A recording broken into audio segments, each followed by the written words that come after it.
If you're a seller and you want or need liquidity, oftentimes you jump at the first offer and you say, yeah, this is great, let's do it, for other reasons. That's why I think having an advisor really helps. Welcome to a brand new episode of the M&A Mastermind Podcast presented by Cornerstone International Alliance. I'm your host, Nick Olsen. On this show, I get the opportunity to talk with the brightest minds in lower middle market M&A. Together, we discuss industry intelligence, deal management, shared successes, specialized expertise, and much more.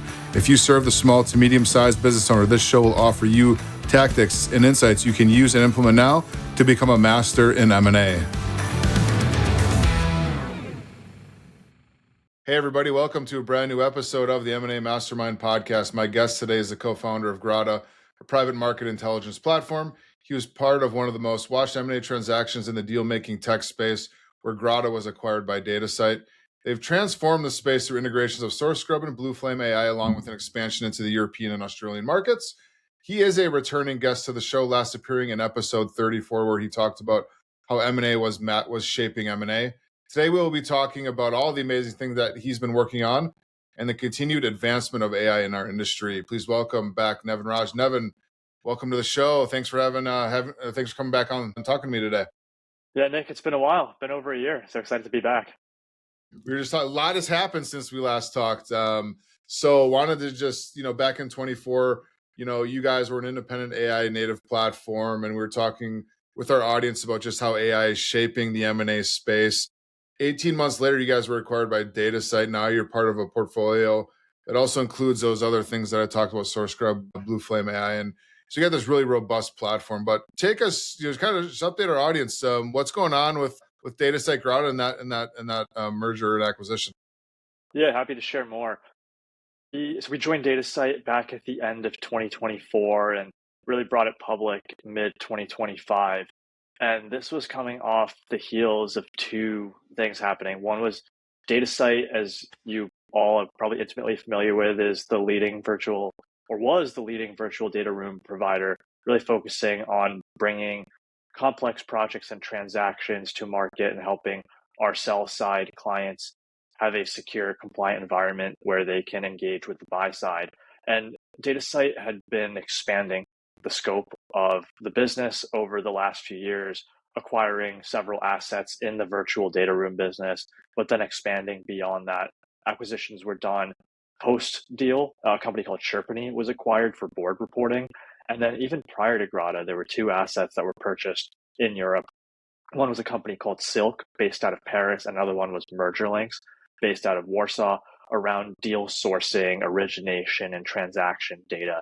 And these were Datasite's foray, along with some organic builds around Datasite intelligence, into workflows that live outside of the actual execution of a transaction in the virtual data room. So in that time, Datasite reorged to more of a holding and group structure and acquired Grata to lead data and intelligence, which is pretty much everything before a transaction is in the execution phase. We also, as you mentioned, acquired Blueflame, which is our agentic native workspace. It's also it spans both pre-execution and execution phase for being able to engage with all of our content and all of our data agentically and using kind of AI to connect internal and external systems. And then within Grata itself, we have rolled up and added a few other data providers to what we do, SourceScrub for that conference data and some of the other data capabilities. As I mentioned before, Grata, we had Silk and MergerLinks, who we integrated, and then more recently, another company in Europe for European financial filings and financial data called Valuate. So it's been a series of acquisitions that have created a really strong content store within the Grata business for proprietary data and content, Datasite for M&A infrastructure, and then we have our board reporting platform as well, which has created this really end-to-end M&A infrastructure that private markets run on. What does all this coming together mean for the M&A advisors out there who are utilizing a lot of this intelligence, maybe ad hocly, but now coming in under this one umbrella? What does that mean for our listeners? Yeah, there's kind of two parts to it. The first part is that it's mostly been fragmented today. If you're an M&A advisor, you know that you're sitting in a data room one day, you open up another tab in your Chrome or Internet Explorer, and you get your Grata, and you get your data and intelligence and your news, and it's in so many different spots. And part of that is to bring it together for it to be a seamless workflow. And we realize that there are times when they are distinct and when origination looks very different than bringing in a deal to market. But we know that there are a lot of synergies that happen when you can tie the two together, right? Basically, what you see in your early conversation and your pitches inform when you bring an asset to market, how you bring them to market, the buyers you engage, and even the way you present your marketing material, right? Your teaser, your SIM, how you structure that data room for diligence. These are all connected. And that's what we're building. It's an integrated workflow. The second piece beyond this is actually the data. And it's not just the workflow, it's not just the space you live in, but it's the information that we are able to collect and make that experience better for the user. Now, take, for example, Datasite knows, and we know, all the data room and all the execution activity that's happening. If you looked at, let's say, a source, I don't know, you looked at the news or merger market or pitch book, you would get a sense of deals that are closed and announced. And that's just a portion of the market. It's this visible portion. It's in arrears. It's what's happened in the past. We have a view on what's happening today. And when you take that data and you aggregate it and anonymize it, you can get really deep and informative insights for your clients as to what markets are hot. Maybe you're in talks with a potential client and they say, I want to wait. I want to wait past the settling of macroeconomics and the war. I want to wait for tariffs. I want to wait for interest rates. Like, there are reasons to say no. But if you can understand what's happening in real deal activity, and you know that buyers in the space are active today, and you know that deals are coming to market and deal cycles are reducing, that's a really valuable insight on real active live markets to help you with origination all the way down to execution and knowing the timing to bring a company to market. It's things like these. It's insights that you may have not thought, maybe weren't so obvious on the surface, that we have, that we're bringing into our product, that are going to really help advisors have really differentiated access to new content to make better decisions. Yeah, amazing. And you know, if we can be more efficient, and that's really what AI is helping us with, is becoming more efficient, and maybe even, you know, 1.5x the amount of work we can do, and putting it all together obviously helps with that. And so, you know, as we're working with, sell side, M&A advisors, are bigger, one of the biggest listeners of this podcast, how can they, take the work that you guys did and maybe step into, the work that they're doing for sellers, before I dive into, the what they need to know. You just went through this acquisition on, as the seller. Obviously, you're very much integrated into the new company, but just take us through just how did that process go for you and your business partner, and how did that just emotionally, what was that tipping point of like, yes, this sounds like a good idea, I guess the why and the how and what the emotions were like for you. We it's actually interesting. It's very meta here, thinking about this from being in the shoes of a client of an advisor and the sell side. Yeah, my co-founder Andrew and I, we started thinking about this back in April of 2024. It was a thought that crossed our mind. We were growing really rapidly, and we said, well, what comes next? How do we get to this next phase of growth? And we started thinking through our options for taking the business to the next level. And it came down to, we needed to resource more and go to market, and we needed to tap into more proprietary data and proprietary content. And those were the two top priorities for us. We started exploring it. A lot of our customers are also on the buy side with equity firms.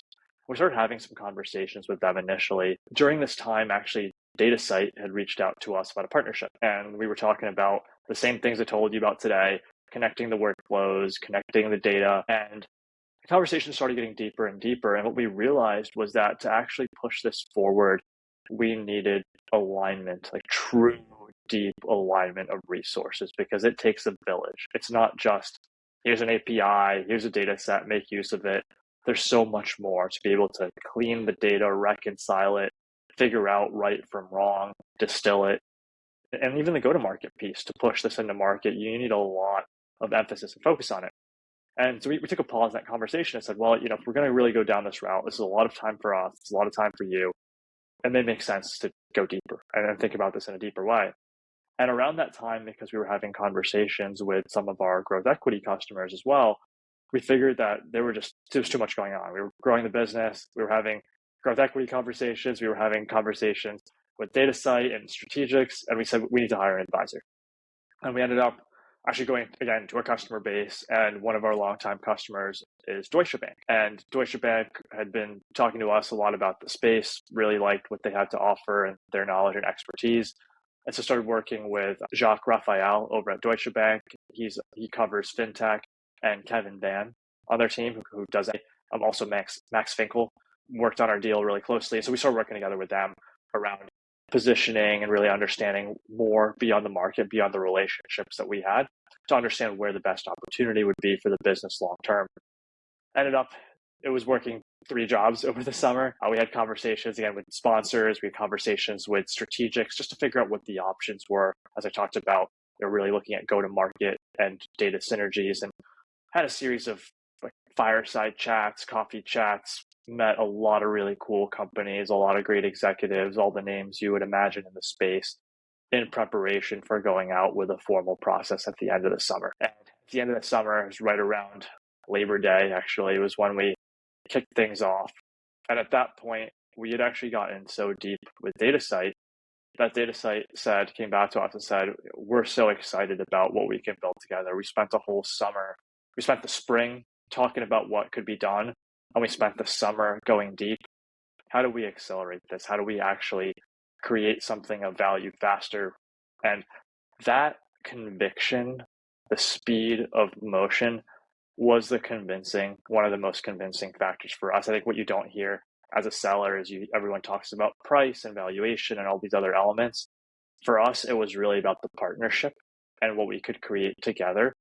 And it was part of it was the certainty to close, knowing when you talk to someone for the first time or the second time, you don't know if a transaction is going to happen. You think, you hope, but when you've had a dialogue with someone for over a year, and actually, by the way, this was not the first time we met Datasite. We met Datasite during our Series A fundraise back at the end of 2021. So it had been multi-annual conversations for several years, and this was just the acceleration of several years of conversation. So there was this mutual trust built, the certainty to close, the speed of movement, a lot of the third-party work Datasite had done quite early. So all of those were positive signals. I think the last one, the one that solidified our interest in partnering with Datasite, was this do as you say as you do attitude of everything that Datasite had said.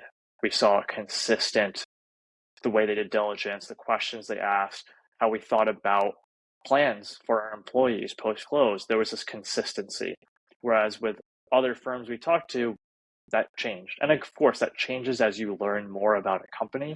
So I think part of it is having that knowledge, but knowing that not just certainty of close, but certainty of what the plan would be post-close was a huge differentiator for us. And so we ended up working through a deal and closed by the end of the year in 2024. And now it's been a year and a half later, Grata has remained an independent operating business unit within Datasite, as I mentioned, really overseeing data and intelligence. And it's been great to be able to still operate with the agility and autonomy of a startup, but have the mothership to rely on things like shared services. We didn't have an IT department or a legal department or a facilities department. So having all of that handled by the group allows us to really focus on building great product and serving our customers. It's been a great best of both worlds situation for us. And then of course now with the various acquisitions we've done that we've integrated with our sister company, Blue Flame, has put us in this ecosystem where we feel supported, but also feel like we can provide this holistic solution for customers. This episode of the M&A Mastermind Podcast is powered by Cornerstone International Alliance, where leading M&A firms come together. As part of this international network, you get access to global opportunities, over 200 M&A experts, enhanced collaboration and knowledge sharing, and some of the best M&A tools and resources available, all to help you take your firm to the next level. Ready to join this exclusive network? Visit cornerstoneia.com/new member today.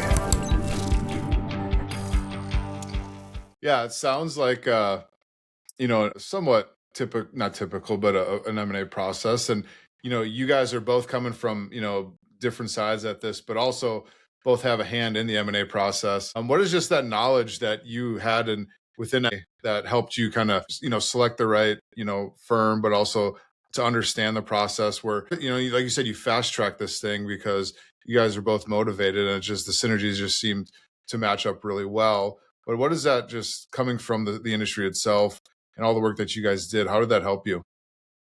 Yeah, it's a good point because we see this every day outside in from our customers, both on the buy side and sell side. And I think the biggest thing we've seen is an understanding of the business. Oftentimes, and this is not just strategics, not just sponsors, it's strategics as well. You come into a business and you think you understand it. And you're talking to founders who have been working on the company for 10, 20, 30 years, who really understand the space deeply and the nuances that even being in it for a year, you don't see. And so we've seen things go wrong because of that, right? Financial structures misaligned, post-close plans misaligned, just even the basics of what should we do with the product and how should we continue to sell this? Do we have synergies? We've seen a lot of misalignment. So what we did is we tried to make sure we got through the hard questions up front. And that's something we do now, even with Grata acquiring other companies, is we have the question. We ask the founders, what do you want to do post-close? Do you want to stay with this business? Do you not?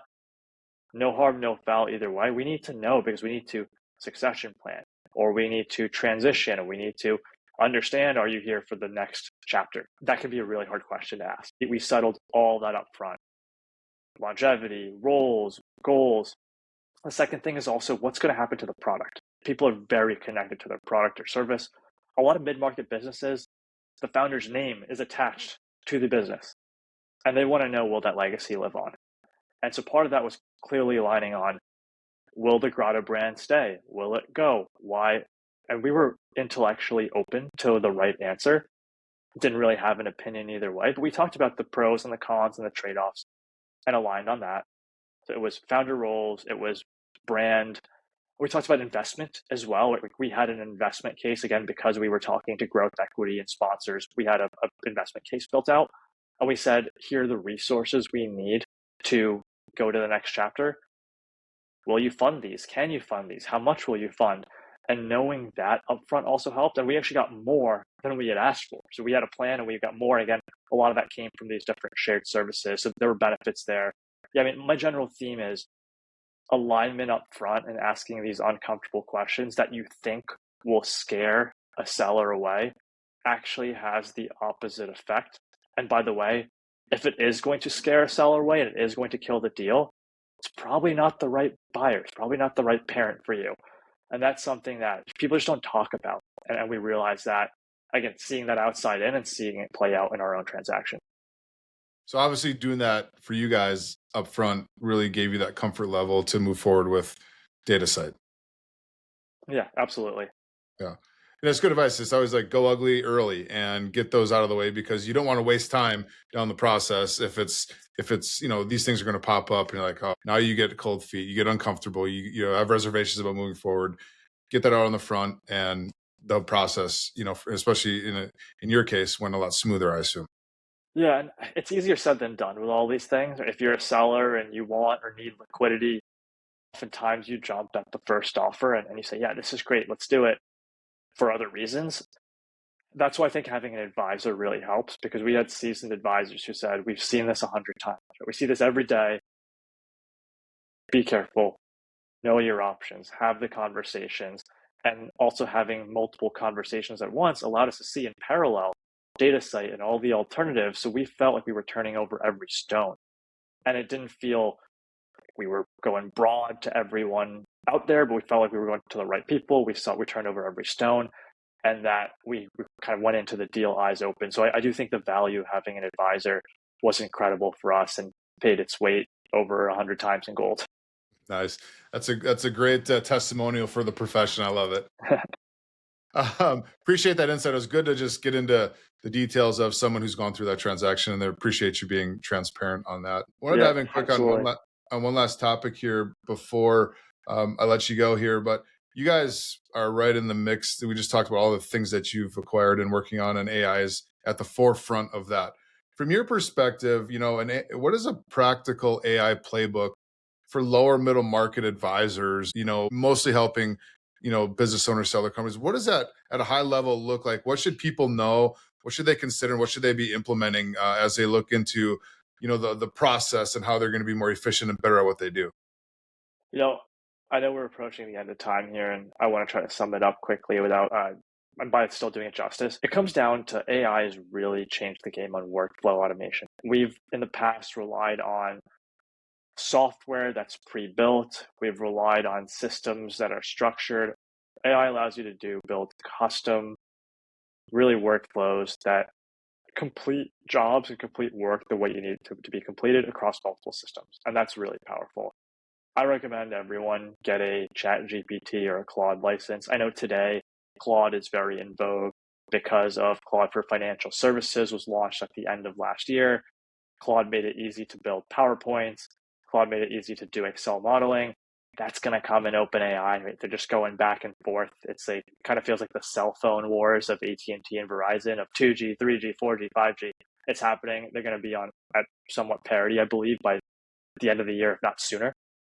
I recommend getting that and using that to build automations from origination down to deal marketing or marketing, deal prep, and execution.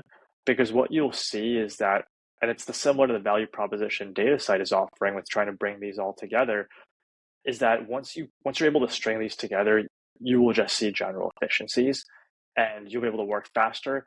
And the way you work with tools like Grata and Datasite and Blueflame will start to become headless. Like we launched an MCP here at Grata right now. It's in beta. It's being rolled out to all of our customers. Datasite launched an MCP. These are the languages, they're connectors, they're the languages that LLMs and AI use to speak to existing software and proprietary data systems. And so if you can take the LLM, build it the way you want, configure it the way you want, you can still get the best of the data and software you use if you connect them via MCPs. So bankers today are able to query Grata and say, get me a list of companies, get me proprietary data on them, draft me an email, send the email out in Outlook, capture it in my CRM, my Salesforce or Deal Cloud, write the notes, write me meeting prep, put it in the calendar invite, all through an automation, a single automation in Claude. And then once they win a client, they say, look through the client's SharePoint and their folders, create a summary, help me generate a teaser, make me a SIM, a V1. It's all connected. And you can do this in Blueflame. You can add Claude. And that's really powerful. And then you could say, well, remember what we talked about when we had our first 3 calls when I was originating this deal. Make sure we have those as priorities when bringing this seller out to buyers. And that connects the process. So I recommend everyone giving it a try, using your MCPs and connectors. And the way we work with software is going to fundamentally change going forward. Salesforce, Mark Benioff made the huge announcement of Salesforce 360 going headless. You're going to see this with software. You're already seeing it with Datasite and Grata. So I think there's a lot of great things going on in the ecosystem right now. And I don't think everyone will move that way. I think people will try it. Some will go back to prepackaged software. Some will continue to use services and continue to have large teams of analysts. But you'll see it going from a tiny group of power users, I think, to a more uniform group across the board in the different ways you engage with software. Nevin, I appreciate that. We're going to have you back on in 6 months too, I think, or 12 months, and just see what's happened over the last, since we talked here today. This stuff changes by the day and week, so I'm sure it'll be quite different then. Yeah. Nevin, I appreciate it. I've tried out, I'm excited to dive into your new P beta testing process. I can't wait for that. I've tried Blueflame. The platform is amazing, very, very powerful. So appreciate you joining. I know you got to run here, but where can our users or our listeners find more out about you and Grata and all that? So where can we send them? Yeah, easy to go to our website at grata.com, grata.com. You can just request a demo right there. It'll get routed to the right person on our team, depending on what region you're in, what your business is. We'll make sure you get in front of the right person here at Grata. Amazing. Thank you, everybody. That's our episode for today. Make sure to like, share, and comment on this episode. Pass it on to anybody who you think would benefit here from our conversation. Make sure to subscribe, get that notification of every Thursday morning a brand new episode goes live. And definitely check out Grata and all the great work that Nevin and his team are doing. Take care, everybody. Thank you. Thank you, Nick. Thank you for joining us on this episode of the M&A Mastermind Podcast, and a special thank you to our presenting sponsor, Cornerstone International Alliance. If you enjoyed today's discussion, don't forget to like, share, and comment. We'd love to hear your thoughts. Make sure you hit that subscribe button so you never miss an episode. We'll be back next week with more insights, strategies, and real-life experiences to help you take your M&A game to the next level.